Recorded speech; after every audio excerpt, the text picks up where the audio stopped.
Assalamualaikum warahmatullahi wabarakatuh. Salam sejahtera bagi kita semua. Om Swastiastu, nama budaya, salam kebajikan. Perkenalkan, nama saya Rahmani Putri Sherlyn, nomor daftar hadir 15. Jabatan saya CPNS, dokter ahli pertama di instansi Rumah Sakit Umum Daerah Taman Husada, Kota Bontang. Pada video kali ini, saya akan menampilkan kegiatan aktualisasi saya yang dilaksanakan pada masa habituasi Latsar CPNS tahun 2025. Kegiatan aktualisasi dilaksanakan pada tanggal 4 Oktober hingga 8 November 2025 di Rumah Sakit Umum Daerah Taman Husada, Kota Bontang. Mari kita simak videonya. Kegiatan aktualisasi saya berjudul Peningkatan Pelayanan Transfer Pasien IGD ke Ruang Perawatan di Rumah Sakit Umum Daerah Taman Husada, Kota Bontang. Kegiatan aktualisasi ini memiliki 4 tahapan kegiatan. Kegiatan 1. Membuat SOP dan alur konsultasi medis ke DPJP di IGD RSUD. Kegiatan pertama melakukan konsultasi dengan mentor menerapkan nilai harmonis. Tahapan kedua, mencari regulasi tentang SOP konsultasi DPJP di rumah sakit. Di sini menerapkan nilai kompeten. Tahapan ketiga, membuat draft SOP konsultasi medis ke DPJP. Di sini menerapkan nilai berorientasi pelayanan. Contoh panduan DPJP dan draft SOP yang sudah dibuat. Tahapan keempat, berkoordinasi dengan kepala instalasi IGD. Penerapan nilai kolaboratif, hasil berupa revisi draft SOP. Tahapan kelima, berkonsultasi dengan mentor secara harmonis, didapatkan revisi draft SOP dan mekanisme pembuatan alur konsultasi DPJP. Tahapan keenam, membuat alur konsultasi medis ke DPJP. Kegiatan ini diterapkan nilai berakhlak adaptif. Tahapan ketujuh, melakukan koordinasi dengan komite medik dalam pembuatan draft SOP. Penerapan nilai berakhlak kolaboratif. Tahapan ke-8, mengajukan draft SOP ke Kabid Pelayanan Medik dan Pengendalian Mutu, menerapkan nilai akuntabel. Tahapan ke-9, mengajukan draft SOP ke Kabak Hukum untuk disahkan oleh Direktur, menerapkan nilai akuntabel.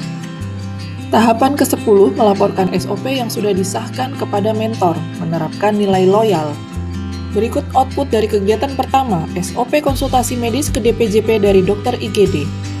Dan alur konsultasi medis ke DPJP dari dokter IGD. Kegiatan kedua, membuat SOP dan alur observasi pasien nyeri di IGD RSUD. Tahapan pertama, melakukan konsultasi dengan mentor, menerapkan nilai harmonis. Tahapan kedua, berkoordinasi dengan kepala ruangan IGD untuk SOP asesmen nyeri di IGD, menerapkan nilai kolaboratif. Tahapan ketiga, mencari referensi dan regulasi tentang SOP observasi pasien di IGD, penerapan nilai kompeten.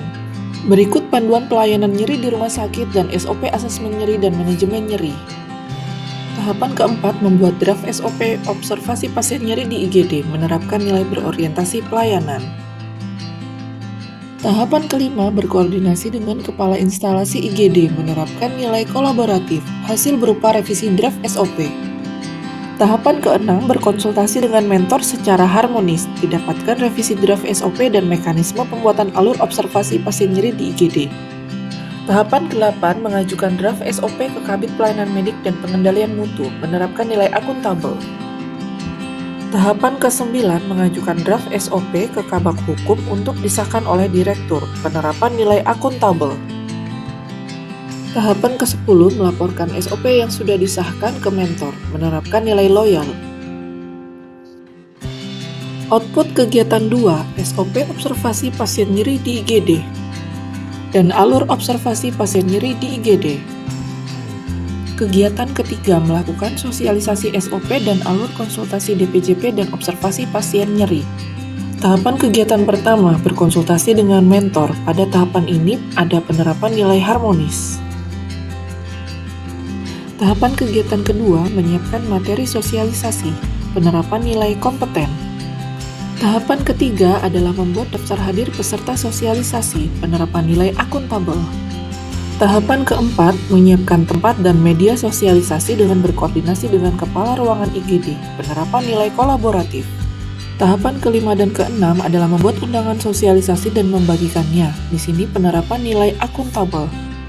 Tahapan ketujuh adalah melakukan sosialisasi ke unit terkait. Yang pertama, ke unit IGD dengan perawat dan dokter IGD. Di sini menerapkan nilai berorientasi pelayanan.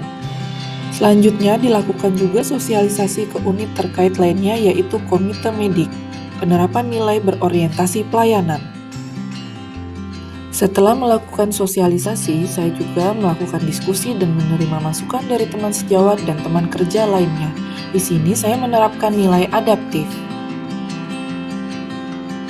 Tahapan ke-9 melaporkan kegiatan sosialisasi kepada mentor. Di sini menerapkan nilai loyal.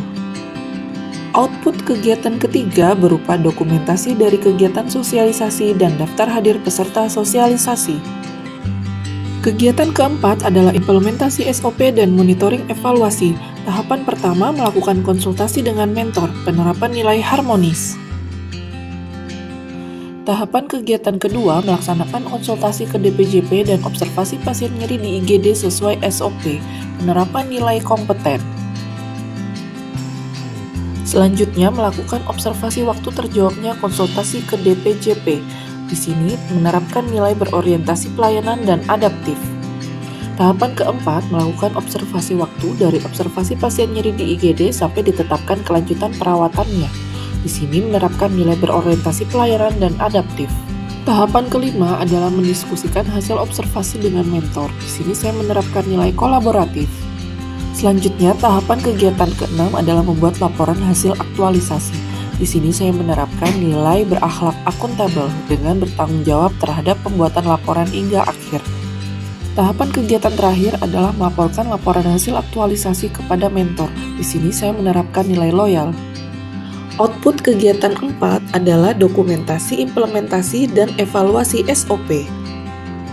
Dari tabel evaluasi didapatkan konsultasi medis ke DPJP bukan lagi menjadi penyebab tertinggi dari kasus delay transfer pasien di IGD. Output kedua adalah laporan aktualisasi.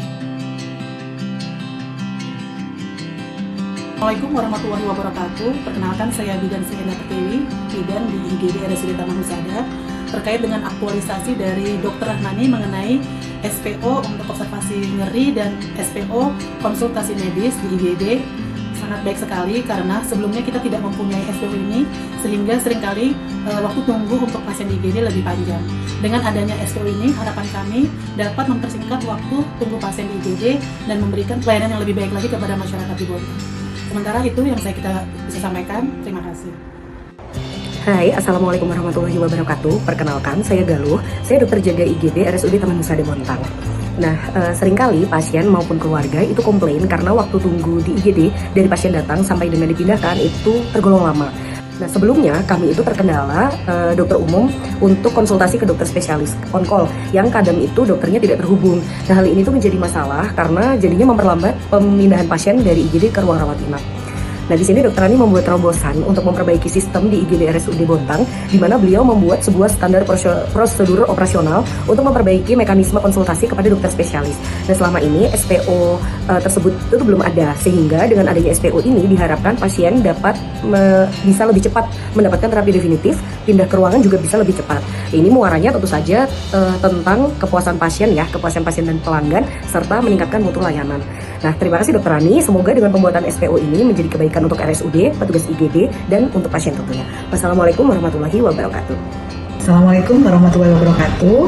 Saya Dr. Tri Ratna Paramita, Kepala Bidang Pelayanan Medik dan Pengendalian Mutu di RSUD Taman Husada, sekaligus sebagai atasan langsung dan mentor dari Dr. Rahmani Putri. Saya sebagai mentor sangat mengapresiasi terhadap implementasi aktualisasi yang dilakukan oleh Dr. Rahmani Putri yang telah menunjukkan integritas, inovasi, dan kemampuan analisa yang baik dalam merespon kebutuhan pelayanan di lapangan.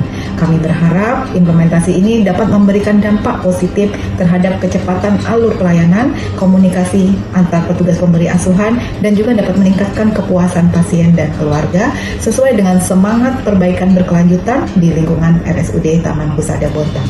Terima kasih. Assalamualaikum warahmatullahi wabarakatuh.